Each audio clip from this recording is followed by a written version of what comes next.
हम हर साल आईपीएल देखते हैं, क्रिकेटर्स की फोर्स और सिक्सेस को एंजॉय करते हैं, बट इसी लीग में एक ऐसा भी प्लेयर था जिसने आईपीएल के इकोसिस्टम को ही हिला के रख दिया, और वो भी अपने बैटिंग या बॉलिंग से नहीं, अपने कीबोर्ड से। एक अनोनिमस प्लेयर जिसने लिखने की एक ऐसी चाल चली जिससे क्रिकेट की दुनिया ही हिल गई। क्यों, कैसे, कौन था ये प्लेयर, और क्या ये आदमी सच में एग्जिस्ट करता था भी या नहीं? वीडियो को आखिर तक देखना, क्योंकि इस कहानी की एंडिंग एक ट्विस्ट के साथ खत्म होती है। वेलकम टू क्रिकेट गली, मेरा नाम है वेदांत और आज हम बात करेंगे the fake IPL player who shocked the world.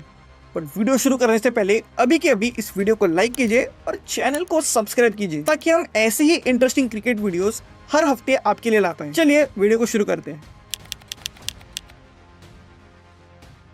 कहानी की शुरुआत होती है 2009 में। आईपीएल का दूसरा सीजन साउथ अफ्रीका में होने वाला था, इंडिया में नहीं, क्योंकि इंडिया में उस साल इलेक्शंस होने वाले थे। कैश रिच लीग का ग्लैमर साउथ अफ्रीका चला गया, लेकिन इंडियन फैंस की क्यूरियोसिटी वही की वही थी, क्योंकि आईपीएल 2008 के बाद 2009 के सीजन के लिए लोग बहुत ही ज्यादा एक्साइटेड थे। अब इसी बीच एक ब्लॉग शुरू हुआ, the fake IPL player. Blog का पहला पोस्ट आया अप्रैल 18, 2009 को। टाइटल था द फर्स्ट मैच बिगिंस, और उस पोस्ट की ओपनिंग लाइंस कुछ ऐसी थी। लॉर्ड ऑलमाइटी, जो कल तक हमारे स्कीपर थे, आज ट्रेनिंग पे आए। कोच और नए कैप्टन के बीच में बॉन्डिंग हो गई है। ड्रेसिंग रूम में पावर शिफ्ट हो रहा है। पोस्ट पढ़ते ही ऐसा लग रहा था कि हमें ड्रेसिंग रूम से डायरेक्ट इंफॉर्मेशन मिल रही है। ऑडियंस हैरान थी ये सोचकर कि ये लीक कौन रहा है, क्या सच में कोई प्लेयर है, और अगर है तो इतना सब लीक कैसे कर रहे हैं। आप सोचिए, अगर आप किसी फ्रेंचाइज का पार्ट हो और आपको ये पता चले कि आपका टीममेट ही ड्रेसिंग रूम की बातें लीक कर रहा है, तो आप क्या करोगे?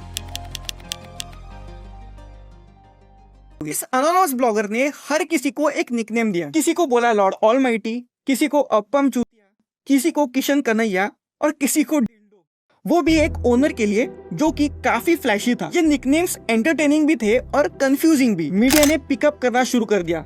नेशनल डेलीज में headlines I, who is this fake IPL player. TV पे डिस्कशंस होने लगे और ब्लॉग वायरल हो गया। एक दिन में 1.5 लाख लोगों ने ब्लॉग पढ़ा। लोग ऑन एवरेज 15 मिनट तक इस ब्लॉग पर स्पेंड कर रहे थे, जो कि 2009 में किसी भी ब्लॉग के लिए बहुत ज्यादा टाइम और ट्रैफिक था। इमेजिन, लोग क्रिकेट से ज्यादा एक ब्लॉग से एंटरटेन हो रहे थे। ब्लॉग इतना ज्यादा रियलिस्टिक लगता था कि लोगों ने तो मान ही लिया था कि जो भी है वो डेफिनेटली ड्रेसिंग रूम के अंदर ही बैठकर लिख रहा है। लेकिन एक सवाल था, अगर ये प्लेयर है तो कोई इसको पकड़ क्यों नहीं रहा है, और अगर नहीं है तो इतना ज्यादा एक्यूरेट कैसे लिख रहा है?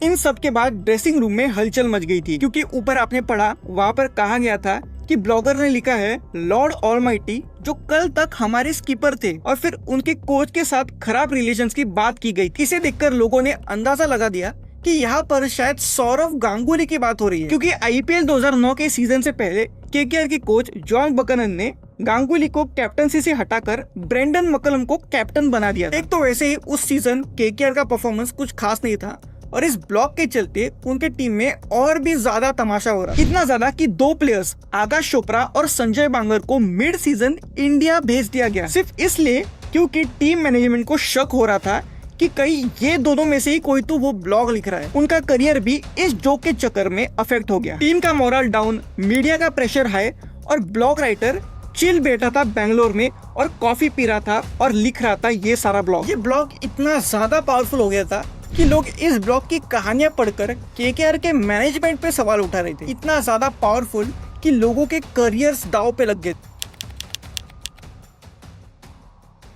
ब्लॉग का असली जीनियस ये था कि सब कुछ ऑलमोस्ट बिलीवेबल था। क्रिकेट लॉजिक सही था, ड्रेसिंग रूम की लैंग्वेज रियल थी, और timing was perfect. Blog writer ने कभी भी किसी का रियल नाम नहीं लिखा था, निकनेम से काम चलाया था ताकि लीगल एक्शन ना हो। कुछ जर्नलिस्ट ने ये धमकी भी दी कि हम आईपी एड्रेस से तुमको ट्रेस कर लेंगे, जिस पर राइटर ने जवाब दिया कि भाई मैं तो बैंगलोर में बैठा था, लोग बोल रहे थे कि तुम न्यू जर्सी से हो और वहाँ से अपडेट दे रहे हो। बंदा तो मजे ले रहा था, और सबसे इंटरेस्टिंग चीज ये थी कि उसने कभी भी किसी भी क्रिकेटर के साथ बात तक नहीं की।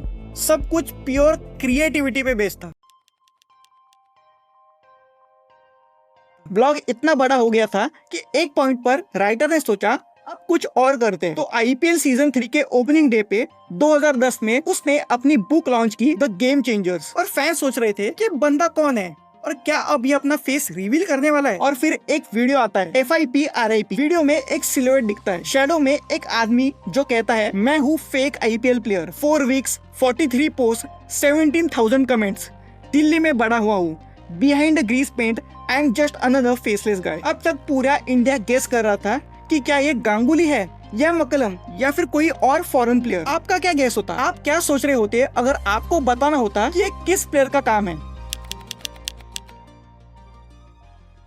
और फिर फाइनली अगस्त 28, 2010 को उस राइटर ने अपना नाम बता दिया, अनुपम मुखर्जी। ना क्रिकेटर ना जर्नलिस्ट, एक टेकी, बेंगलोर में रहने वाला राइटर और प्रैंकस्टर। अनुपम दिल्ली यूनिवर्सिटी में गॉसिप कॉलम लिखते थे। एक रात उन्हें आइडिया आया कि क्रिकेट प्लस गॉसिप बहुत ही अच्छा मिक्सचर हो सकता है और इसका एक तगड़ा ब्लॉग बन सकता है। उन्होंने सबसे पहले अपने एक लॉयर दोस्त से लीगल एडवाइस ली और उन्होंने अनुपम को सजेस्ट किया कि निकनेम्स यूज करो, डायरेक्ट नाम मत लो। बस फिर क्या था, अनुपम शुरू हो गए और अपने इस ब्लॉग से उन्होंने पूरे मीडिया को हिला के रख दिया। अनुपम कहते हैं मैंने कुछ बड़ा नहीं किया, सिर्फ जर्नलिस्ट को कॉल किया, बाकी मार्केटिंग उन्होंने ही की। उन्होंने बताया कि उनका सोशल लाइफ काफी ज्यादा खराब हो गया था। वो बाहर जाने से डरते थे ताकि उन पर कोई हमला ना कर दे। उनको तो ये भी शक था कि ललित मोदी उनके पीछे हिटमैन ना भेज दे। उनकी सच्चाई आने के बाद वो KKR के 2 प्लेयर्स क्रिस गेल और ब्रेंडन मकलम से भी मिले और वो दोनों ये सब सुन के हंस पड़े और अनुपम को कहा